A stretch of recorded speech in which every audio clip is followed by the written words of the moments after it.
collectively, what was most discouraging about Saturday?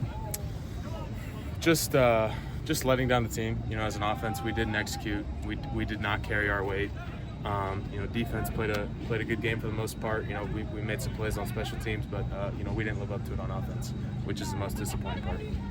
What gives you hope that this group can bounce back moving forward, especially when you have a lot of strong defensive fronts on the schedule? Yeah, the hope is we have the pieces to do it. We've got the bodies, we've got the talent, we've got the scheme, but all that's great. It doesn't matter if you don't execute. So, that's just the facts at the end of the day, and there's not much else to talk about. We've just got to start doing it better. Does anything change from a line perspective in terms of what you're working on or what you're doing? Is the focus still the same? Yeah, focus in the practice is still the same. The focus every week is just executing that game plan to the best that we can and practice as hard as we can throughout the week to get better at those schemes we're implementing and those techniques that we've got to do. And from that standpoint, it stays the same. And you just, I guess, look at it and go, all right, whatever I can do, let's do it harder, let's do it better. What did you see from Notre Dame's front that was giving you guys trouble? I thought they did a lot of the things that we'd scouted. I didn't think they came out with a bunch of crazy new things or anything like that. It was a lot of things we scouted. Like I said earlier, we just didn't execute, and they got the better of us that Saturday. What stands out about Utah's defensive front, and where you think would be the toughest task? Sorry, can you say it one more time? What stands out about Utah's defensive front? Yeah, no doubt. They're an extremely well-coached team. Extremely disciplined. Good physical football team. Good defense. Obviously, we played them twice last year, and they got the better of us. Both of those times. Both at their place and in Vegas, so it's a big challenge, and we've got to come out, put our best foot forward on Saturday, and compete. It's clear that you and Coach Henson both weren't really satisfied with the way that last week went or the last couple of weeks. What's your satisfaction level been like with the way that you guys have been practicing, and do you feel like that's changed at all this week? Changed it all this week, you mean? Yeah. Sorry, can you repeat the question? Yeah, what's your satisfaction level been with the practice preparation for these games that you haven't been satisfied with? Yeah, to be honest, I thought we had a really good week of practice last week, which again is just more frustrating when you look at Saturday and the results, because I thought we had good week of practice as a unit and as an offense, but when the results aren't there, it doesn't really matter how it went. You've got to change it. You've got to attack it harder, do it better, dig deeper, all things like that. So.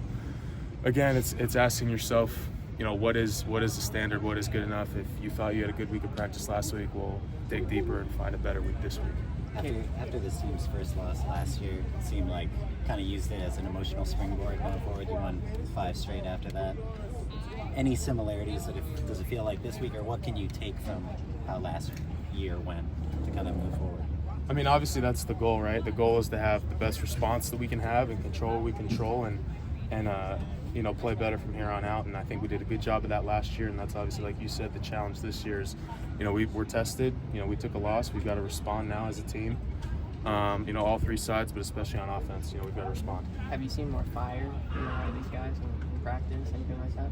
I think a little bit, maybe a little bit, but like I said, I thought we had a good week of practice last week, but certainly there is now, maybe a little more edge, a little more fire, a little more edge in practice, a little more competition, like I said, digging a little deeper, trying to find it. Things like that, sure. What's the conversation with Caleb after a game like that? He's an impression all night. How does he handle that, you guys? Yeah, first off, it's us taking accountability. Like, we're putting him in bad scenarios, too often. And that, we've got to execute better and be better for him there, because we know that if we can give him time and we do our jobs, he's the best player in the country, and he'll be all right from there. So really, it's just starting with taking accountability as an offense. Let's do one more. Obviously, you guys can work on technique and fundamentals and stuff like that. How do you work on chemistry throughout the season when it's not game day? Yeah, it's just doing everything. Every rep we get out here, every shot we get, to do it full speed, just like the game. Full physicality, full intensity, full technique. Don't do a technique that you wouldn't do on Saturday, because then that rep isn't helpful. It's not useful. So it's just trying to replicate that. You can't exactly replicate game days, but you try as hard as you can out here on practice, and over time, chemistry will build from reps and from experience. Thanks, Jonah. Thanks, guys. Yep.